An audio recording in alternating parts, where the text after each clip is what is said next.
에서서를 우리가 오늘부터 함께 읽게 되었는데요. 에서서를 읽으면서 우리는 이러저러한 생각을 가지게 됩니다.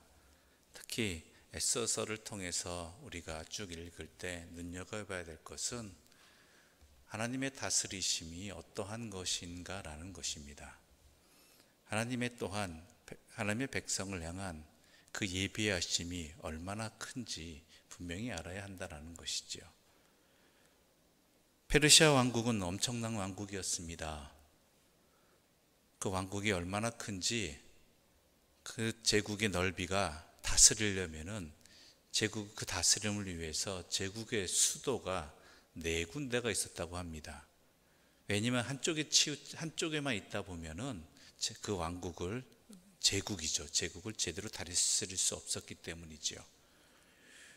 오늘 본문에 나타난 이 왕국이 있었던 데는 바로 봄 때 다스렸던 그 왕궁이라고 합니다.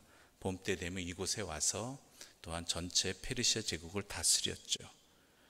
봄이란 무엇입니까? 만물이 새롭게 시작되어지는 계절이지요.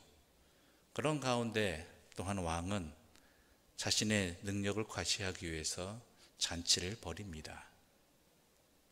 그런데 그 잔치 속에서 또 다른 비극이 있었죠. 왕후 와스디라는 이 인물을 통해서 비극적인 일들이 일어나게 됩니다.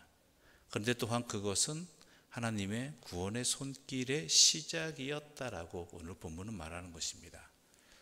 당시 유대인들에 대해서는 여러 가지 의견이 있을 수 있습니다. 에서서가 기록될 당시에 유대인들의 모습은 과연 어떠했는가라는 것이죠. 물론 돌아간 유대인들도 있습니다. 고레스 칙령에 의해서 이스라엘로 돌아간 사람들도 있었지만 그 사람들은 우리가 알다시피 일부였죠. 많은 유대인들은 그들이 정착했던 70년간 이미 정착했던 페르시아 제국에 남아 있었습니다. 왜 남아 있었겠습니까? 여기가 더 나았기 때문이라고 생각했기 때문이죠. 아무 것도 없는 폐허가 된 곳에 돌아가서 사느니 여기서 있는 것이 좋다고 생각했지만 여기도 편안치는 않은 곳이란 이야기입니다. 우리가 뒤에 이야기를 알지만 유대인들에 대한 인식이 좋지 않은 것은 페르시아 전체의 문제였고, 또한 그것을 빌미로 해서 유대인들을 학살하고자 하는 일들도 당연시하게 여겨지는 그러한 시대 속에 살고 있다는 것은 아무리 편안함을 추구한다 할지라도요, 그 땅 또한 편안한 곳이 아니라는 것을 분명하게 알려주는 것입니다. 그 이야기는 또한 무엇입니까? 중요한 것은 하나님의 말씀에 따르느냐 아니냐, 바로 이것이 우리에게 참된 평안이라는 것입니다. 내가 지금 살고 있는 그러한 경제적인 아니면 세상적인 다른 요인들이 나에게 편안의 기준이 된다라면 그러한 기준을 벗어버리고 하나님의 말씀에 따르는 것이 우리의 참된 평안이라는 것을 알라는 것이 에서서에 기록된 목적 중에 하나이지요. 또 다른 목적 중에 하나는 뭐냐면, 그럼에도 불구하고 하나님께서는 어때요? 자신들의 백성들을 향한 구원의 손길을 이미 예비해 두시는 분이라는 것입니다. 그것도 누구를 통해서? 세상에서 가장 강한 국가라고, 당시로서는 유대인들에게 가장 강한 국가라고 일컬어지는 페르시아마저도 주관하시는 분이 우리 하나님이시라는 것이죠. 유대인들은 이렇게 생각했을 것입니다. 그들이 어려움 당할 때 하나님은 우리를 여전히 버리셨다, 아니면은 이 강력한 페르시아 왕국에서는 하나님의 능력이 부족하다고 여겼을 것입니다. 그런데 하나님께서는 유대인들이 어려움을 당하기 이전부터 하나님께서는 그 길을 예비해 두셨다라는 것, 우리가 알기 전부터, 일이 일어나기 전부터. 그래서 우리는 하나님을 뭐라고 표현합니까? 다 전지전능하신 분이라고 말하는 것이죠.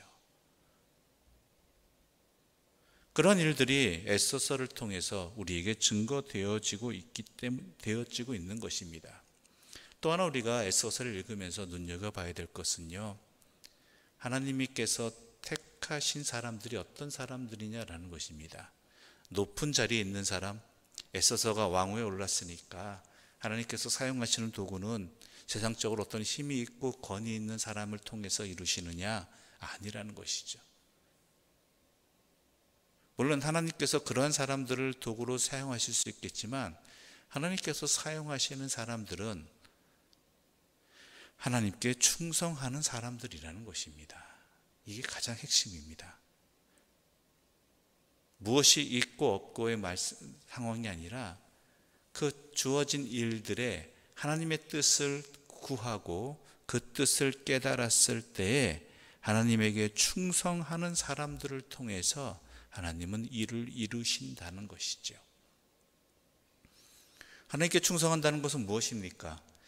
이런 상황, 저런 여건 충분히 이유가 될 수 있는 상황이지만 우리가 잘 아는 대로 에스더서 하면 유명한 구절 있잖아요. 죽으면 죽으리다라는 그 말이 무슨 뜻인지를 분명히 알아야 된다는 것이죠. 내 생명까지도 주관하시는 하나님의 뜻에 따라서 내가 주어진 일들에 대해서 최선을 다하며 주님 앞으로 주님 뜻을 실천하기 위해 나아가겠다라는 것입니다. 그런 사람들을 통해서 하나님께서는 또한 하나님의 뜻을 이루시는 것입니다. 우리 주님께서 이 땅에 오셔서 그 사역을 행하시고 가장 여러 가지 어려움들도 있었지만 가장 큰 어려움 중에 하나는 뭐였습니까? 아니, 비할 데가 없었죠. 십자가의 길을 가야 된다는 것입니다. 그래서 잘 아시는 대로 겟세마네 동산에서 땀이 피처럼 흐르도록 우리 주님은 기도하셨죠. 할 수 있거든 이 잔을 내게서 옮겨주시옵소서. 그러나 내 뜻대로 마시옵고 아버지의 뜻대로 하옵소서. 쉬운 일은 아닙니다.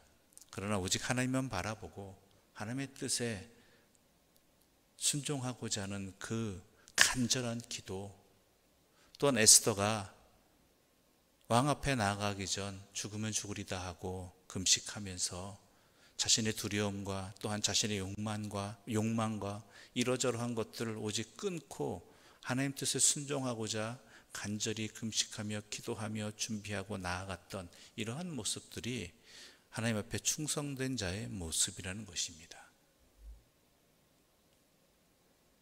물론 그로 인해서 하나님의 구원의 역사가 그녀를 통해서 이루어지게 되었지만 그 은혜는 또한 더 많은 유대인들이 하나님 안에서 생명을 얻는 기회가 되었다라는 것이지요. 그러한 인식을 가지고 그런 생각을 가지고 에스더서를 읽었으면 좋겠습니다. 왕후가 되어서 한 여인이 어떻게 하나님의 쓰임이 되었는가, 아니 그 이전부터 하나님께서 어떻게 예비해 두셨는가를 차근차근 읽으면서 우리가 앞으로 다가올 여러 가지 상황들 속에서 하나님을 믿는 믿음이, 이미 예비해 두시는 하나님의 은혜가 있음을 믿는 그 확신이 우리에게 힘이 되기를 바라고요. 그 믿음의 확신을 가지고 있다라면 하나님 앞에 충성된 자로 서게 해 주십시오, 살게 해 주십시오라는 그러한 믿음의 기도를 드리기 위한 성경 읽기가 되었으면 합니다. 그래서 앞으로 며칠 동안 있을 이러한 에스더서를 통해서 믿음의 자리를 확실히 가지시기를 바라고, 또한 주님의 뜻을 구하는 믿음의 사람으로 내가 세워지기를 간절히 간구하는 그러한 이 새벽이 되시기를 간절히 소망합니다. 기도드리겠습니다. 하나님 아버지, 감사합니다. 오늘 우리들에게 이 에스더서를 허락해 주신 것 감사합니다. 이 에스더서를 읽으면서 우리의 눈을 뜨게 해 주십시오. 우리가 믿음을 가지고 읽게 하여 주시옵소서. 이미 우리를 향해서 하나님의 은혜의 손길을 예비해 두시는 우리 하나님을 볼 수 있게 하여 주시옵소서. 내가 인식도 하기 전에, 그 일이 일어나기도 전에 하나님은 이미 모든 것들을 예비해 두셨음을 알게 하여 주시옵소서. 그것이 또한 우리가 세상을 살아가는데 힘이 되게 해주시고 믿음이 되게 해주시고 든든함이 되게 하여 주시옵소서. 그래야 헛된 것에 휘둘리지 아니하는 믿음의 사람으로 나아가게 하여 주시옵소서. 또한 하나님 아버지, 내가 하나님의 쓰임이 되어지는 사람이 되기 위해 우리에게 요구하시는 것이 무엇인지, 내가 간절히 구할 것이 무엇인지를 분명히 알게 하여 주시옵소서. 다른 그 무엇이 아니라 하나님을 향한 충성이라는 것, 바로 하나님의 뜻 앞에 온전히 나아가는 것, 따르는 것, 바로 거기에 있음을 알게 하여 주시어서 그것을 위해 기도하며 주님의 사람으로 쓰임이 되어지는 믿음의 사람이 될 수 있도록 자신을 준비해 나가고, 또한 그러한 일들을 통해 일어나는 모든 일들을 하나님 안에서 감사하며 함께하며 나아가는 믿음의 사람들 되게 하여 주시옵소서. 이 모든 말씀 예수님의 이름으로 기도드립니다. 아멘. 하늘에 계신 우리 아버지, 아버지의 이름을 거룩하게 하시며 아버지의 나라가 오게 하시며 아버지의 뜻이 하늘에서와 같이 땅에서도 이루어지게 하소서. 오늘 우리에게 일용할 양식을 주시고 우리가 우리에게 잘못한 사람을 용서하여 준 것 같이 우리 죄를 용서하여 주시고 우리를 시험에 빠지지 않게 하시고 악에서 구하소서. 나라와 권능과 영광이 영원히 아버지의 것입니다.